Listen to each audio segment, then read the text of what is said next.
Okay, posting this one for awareness purposes. Today is November 24, 2024 and nangyari to sa Welcome Plaza sa Pasay. At around 7 p.m. katatapos ko lang maglaro ng basketball sa arcade, I think 3rd floor. Okay. During that time, may lalaki na nagpapakita ng weird gestures, smiles and smirks. Para yun doon sa dalawang babae na katabi ko, naglalaro rin. Pagkatapos maglaro, pababa na ng 2nd floor, nasa escalator, kasunuran ko lang din yung dalawang babae. And one of them approached me asking na, "Kuya, okay lang ba na kunyari kasama ka namin, sinusundan po kasi kami nung lalaki." And I've noticed na nasa likod niya yung lalaki na nagpapakita ng kakaibang gesture. Sabi ko, sige, kakilala niyo ba yun? Hindi daw. Habang bumaba kami, may kausap na daw sila na someone na pwedeng sumundo sa kanila, which is a good thing. Nasa 2nd floor na kami, they mentioned na okay na daw, sila nang daw bahala pababa. And so naglibot na ako sa 2nd floor.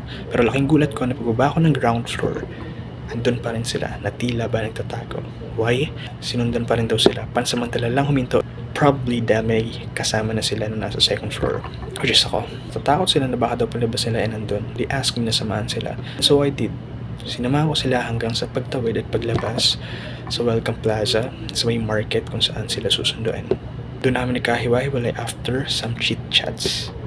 Those 2 girls from Harrison, hopefully nakauwi po kayo safely. And to everyone, especially girls out there, please be mindful of your surroundings. Be aware and trust your instincts if ever some similar scenario happens. Change route kung tingin nyo sinusundan kayo. Head to someplace more public. Kasi yung kanina public na yun eh. Pero wala, mahirap talaga. Pigilan yung mga ganun tao na may masasamang nangarin or masasamang balak. Contact someone. Good thing na ginawa yun ng dalawa kanina, na habang sinusunod sila, may kausap na sila sa phone. Report immediately if ever nangyaring ganung behavior. Kanina I offered to report but they mentioned na pauwi na rin naman daw sila.